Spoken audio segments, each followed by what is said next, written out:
Hello students, this is Dr. Tikia Arashiro, and today I'm going to talk about the second pathway lithotropes use to fix carbon dioxide, and that is the acetyl-CoA pathway.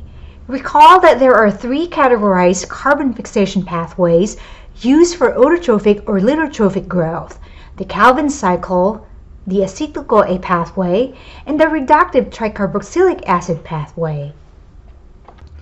The acetyl-CoA pathway, commonly referred to as the Wood-Jungdahl pathway or the reductive acetyl-CoA pathway, is one of the major metabolic pathways utilized by bacteria.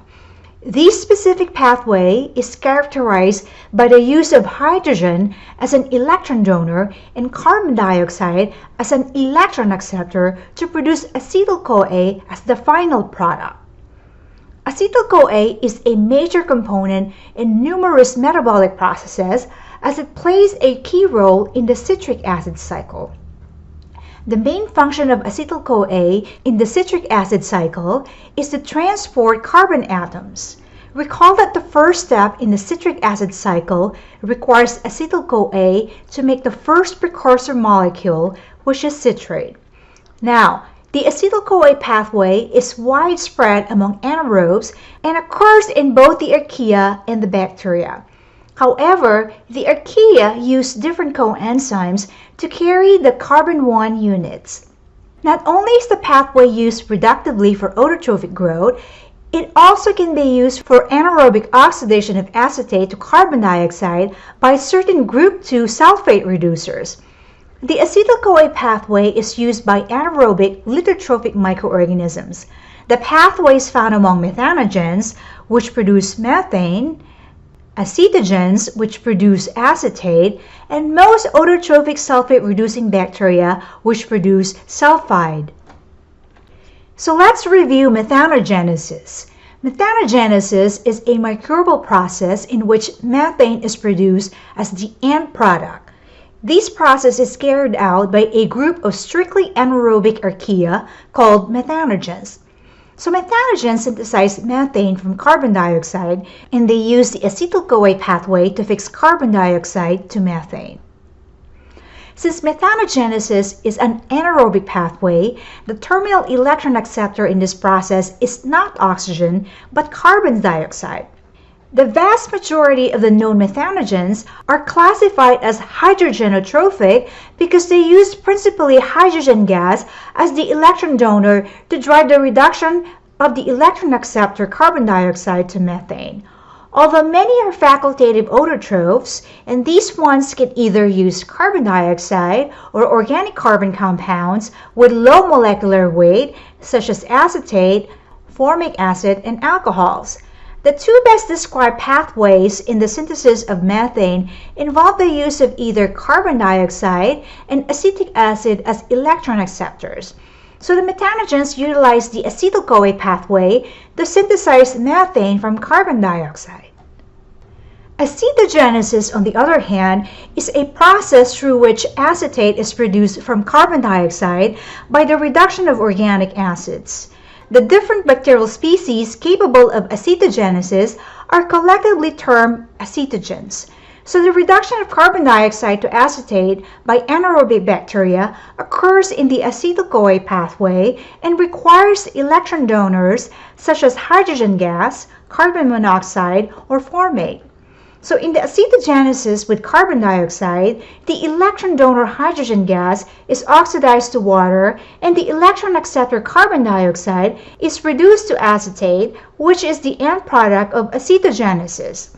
Some acetogens can synthesize acetate from organic acids. The reduction of organic acids as electron acceptor to acetate by anaerobic bacteria occurs via fermentation.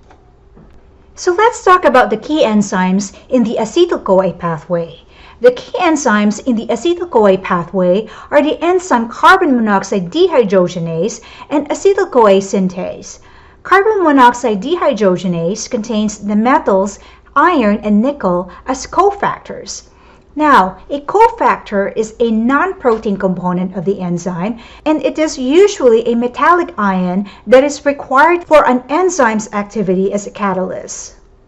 Cofactors can be considered helper molecules that assist in biochemical transformations. They increase the rate of catalysis or redox reaction. So the iron and the nickel in the enzyme carbon monoxide dehydrogenase assist in chemical reaction, particularly the reduction of carbon dioxide to carbonyl and the reduction of carbon dioxide to methyl. Now, acetyl-CoA synthase is a class of enzyme that is also important to the acetyl-CoA pathway. The acetyl-CoA pathway synthetase, or acetyl-CoA synthase, functions in combining the carbonyl group and a methyl group to produce acetyl-CoA. So the goal of the pathway is to synthesize acetyl-CoA from carbon dioxide. So once acetyl-CoA is made, it is then used as a precursor molecule in many biosynthetic processes, such as the synthesis of acetic acid by acetogens, the synthesis of methane by methanogens, the synthesis of fatty acids, phospholipids, and organic acids, as well as alcohol by bacteria. All of these biosynthetic processes need acetyl-CoA as a precursor molecule. So how is acetyl-CoA made from carbon dioxide via the acetyl-CoA pathway? The synthesis of acetyl-CoA from carbon dioxide can be divided into two stages. Stage 1 is the reduction of carbon dioxide, and stage 2 is the formation of acetyl-CoA. In stage 1, the enzyme carbon monoxide dehydrogenase catalyzes the reduction of carbon dioxide into two linear pathways. The reduction of one molecule of carbon dioxide to a methyl group, and the reduction of another molecule of carbon dioxide to a carbonyl group. The carbonyl binds to the iron factor of the enzyme, while the methyl binds to the nickel cofactor of the carbon monoxide dehydrogenase.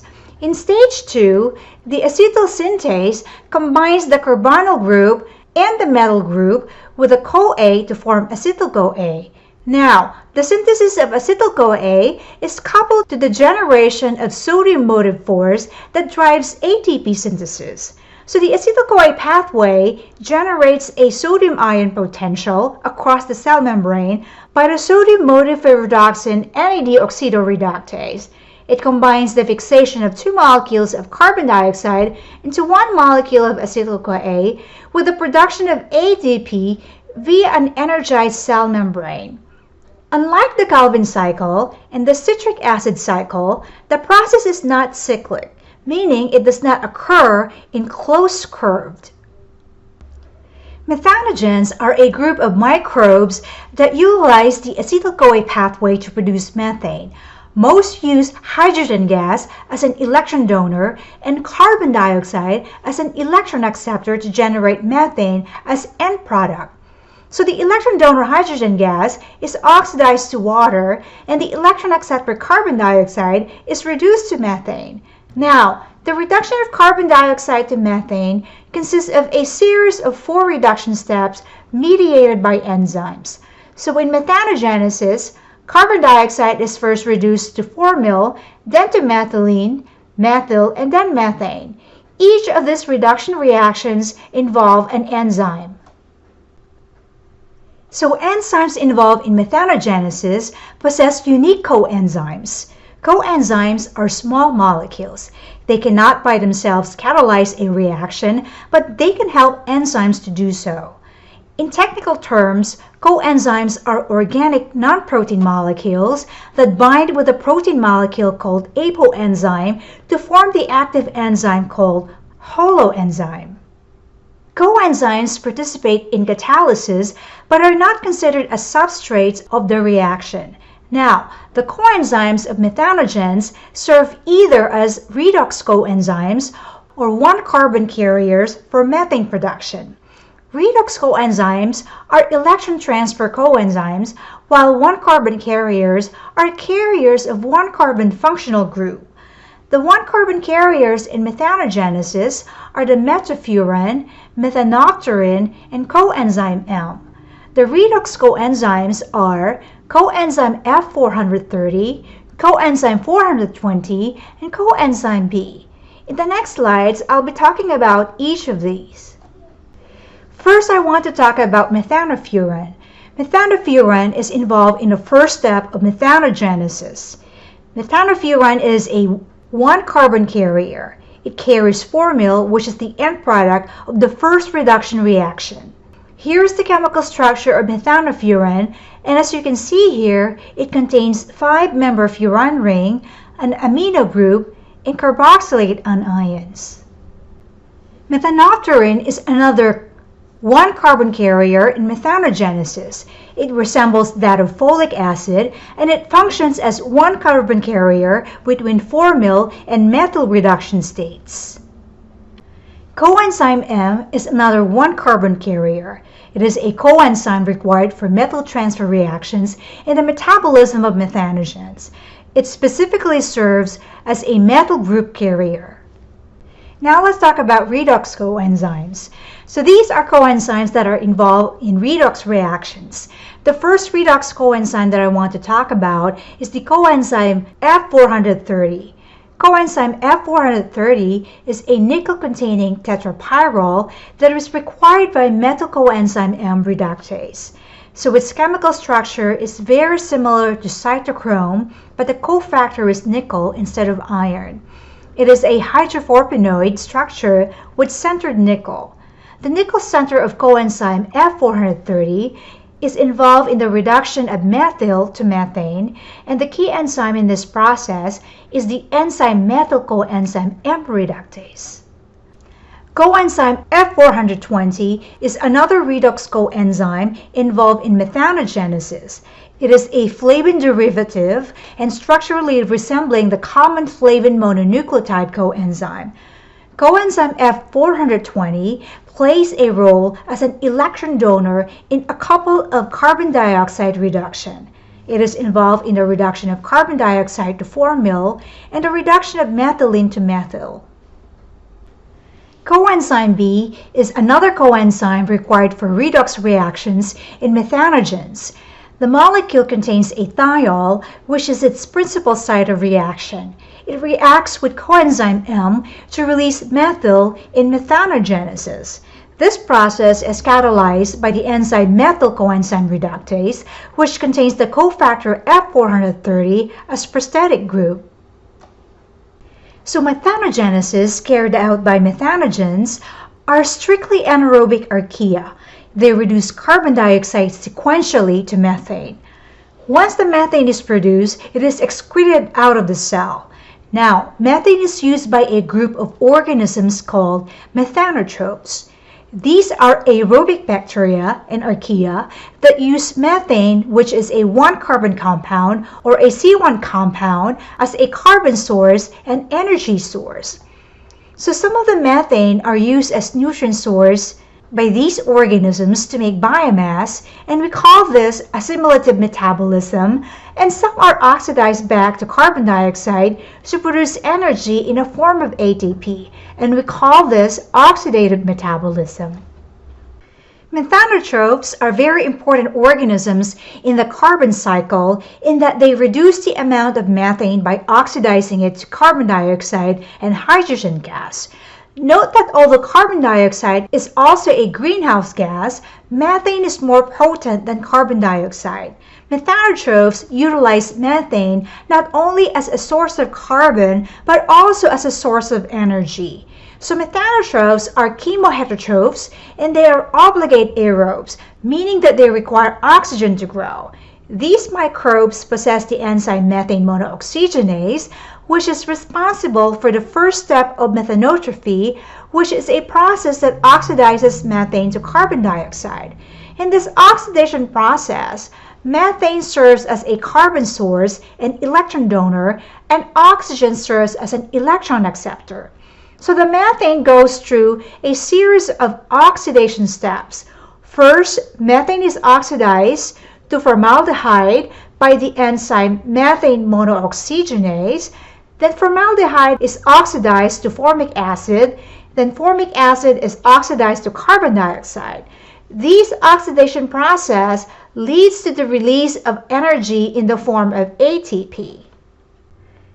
So in the methane oxidation pathway, which is an oxidative metabolism, the methane goes through a series of oxidation reactions and produce several precursor molecules that are used in anabolic pathways. For instance, formaldehyde is used as a precursor metabolite in the synthesis of amino acids and polysaccharides. Formaldehyde can also be used in the synthesis of fatty acids. So in the assimilation pathway, or assimilative metabolism, the methanotrophs converts some of the formaldehyde generated from the oxidation of methane into amino acids and polysaccharides via the ribulose monophosphate pathway. So as formaldehyde is produced, it can enter the ribulose monophosphate pathway, where it is converted to glyceraldehyde, and glyceraldehyde can then be used as a precursor molecule to synthesize amino acids and polysaccharides. Some of the formaldehyde can also enter the serine pathway, where it is converted to acetyl-CoA. And acetyl-CoA can be used to synthesize a variety of things like fatty acids, phospholipids, organic acids, and alcohols. Methane monooxygenase is the first enzyme in the metabolic pathway of methanotrophs. It is responsible for oxidizing the carbon-hydrogen bond in methane as well as other alkanes. There are two forms of methane monooxygenase, the soluble form, or SMMO, and the particulate form, or PMMO. The particulate methane monooxygenase, or PMMO, is located in the cell membrane or plasma membrane of methanotrophs. The soluble methane monooxygenase, or SMMO, on the other hand, is present in the cytosol of methanotrophs. Particulate form of methane monooxygenase is activated by copper, while the soluble form is inactivated by copper. Some methanotrophs express only the soluble form or the particulate form only of methane monooxygenase, while others express both soluble and particulate forms. An example of an organism that expresses both the soluble and insoluble or particulate form of methane oxygenase is the methanotroph Methylocinus trichosporium. So let's talk about how these two forms of methane monooxygenases are activated in Methylocinus trichosporium. The particulate methane monooxygenase is expressed or activated when copper is present in the environment. Copper is central to the physiology of this organism. So when copper is present, the organism produces a siderophore called methanobactene. When synthesized, methanobactenes are released outside the cell. They then bind and form a complex with the copper from the environment and then enter the cell through a specific transport system located in the outer membrane. Then the copper siderophore complex binds to the particulate methane monooxygenase protein to activate it. Its activation leads to the oxidation of methane to methanol, which is the first step in the methane oxidation. So methanobactene is a siderophore responsible for copper acquisition and activity of the PMMO. Siderophores are chelators normally of iron, but some chelators such as methanobactene bind specifically to copper. Now, the presence of copper represses the activity of the soluble methane monooxygenase, which is located in the cytosol. So some of the copper siderophore complex enters the cytosol through the periplasm and the plasma membrane. The copper siderophore complex, once in the cytosol, halts the activity of soluble methane monooxygenase and turns on the copper switch that activates the particulate methane monooxygenase. However, when copper is absent and the substrate methane is present, the activity of PMMO is repressed, while the soluble form of methane monooxygenase, or SMMO, is activated. Methanotrophs possess internal membranes within which methane oxidation occurs. So these extensive intracytoplasmic membrane systems that you see here are related to their methane oxidizing ability. They are similar to the chromatophores found in purple bacteria. This figure shows you the electron transport system in methylocyanous trichosporium. It involves a series of oxidation steps and enzymes. So for reference, here is the cytosol, here is the plasma membrane, and here is the periplasm.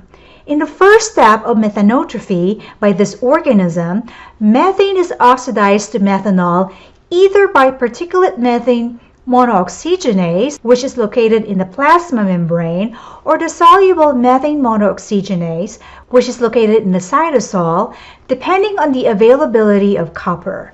Recall that copper plays a key role in the activity of particulate methane monooxygenase. One way that these bacterium meet its high copper requirement is by biosynthesis and release of high-affinity copper binding siderophores called methanobactenes. These methanobactenes shuttles the copper in the cell and activates the PMMO, or particulate methane monooxygenase, in the presence of methane as the electron donor and oxygen as the electron acceptor. So in step 1, PMMO oxidizes methane to methanol.